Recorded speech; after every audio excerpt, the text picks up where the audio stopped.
in mentoring young aspiring pastors, and I've done a lot less of this than you have. I notice often one characteristic they share, a negative characteristic, is a lack of self-awareness. They all seem to think they're going to preach like the great preachers of the past, or that they have gifts that mirror exceptional gifts. But often they don't see themselves, both in their weaknesses and in their strengths, accurately. Is this something you've noticed as you've mentored guys over the years? Yeah, and I would say it is arguably the biggest detriment to not someone's ministry, but their own personal growth. I think to whatever level you are self-aware is the level that you will personally grow. And so a lack of self-awareness, I see this in two categories commonly.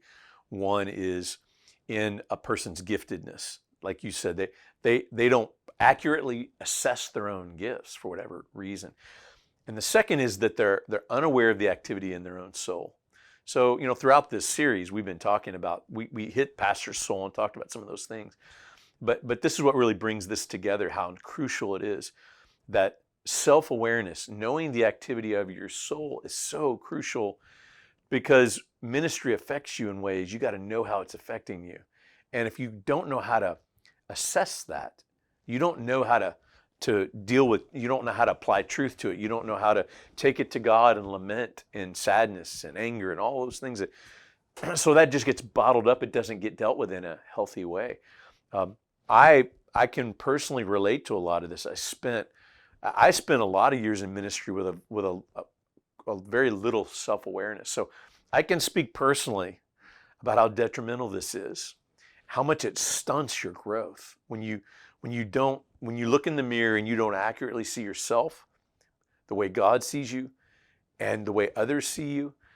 And we've all dealt with pastors in this way. And this is something we see in a lot of young guys, but I tell you, it's truly tragic to see it in older pastors who somehow limped to this far without being able to know themselves, and yet have probably left a wake of tragedy in their past with their ministry. Have you found this to be true in young guys as well? Of course. Yeah, they just struggle to see themselves for who they really are. It's one of the places, though, the course of ministry, where criticism can be helpful. So a lot of criticism is mean-spirited, and we want to be careful not to become despondent when the darts are being fired at us, sometimes from people we think are friendly.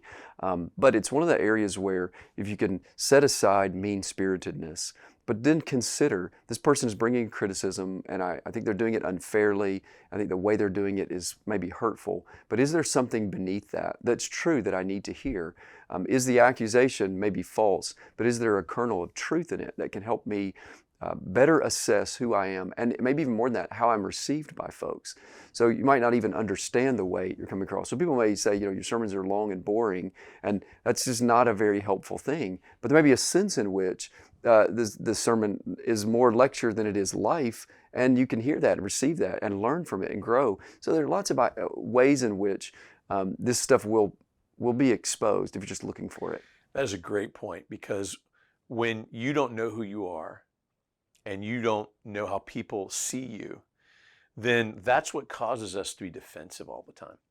So I think you make a great point about just processing criticism. That's just one thing, right? But that's a great one, because pastors are going to hear criticism.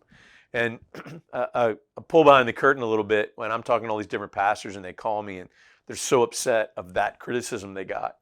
I want to be empathetic and compassionate and walk through this, but I eventually want to get to, so what was wrong? They said it in an incredibly unhelpful way.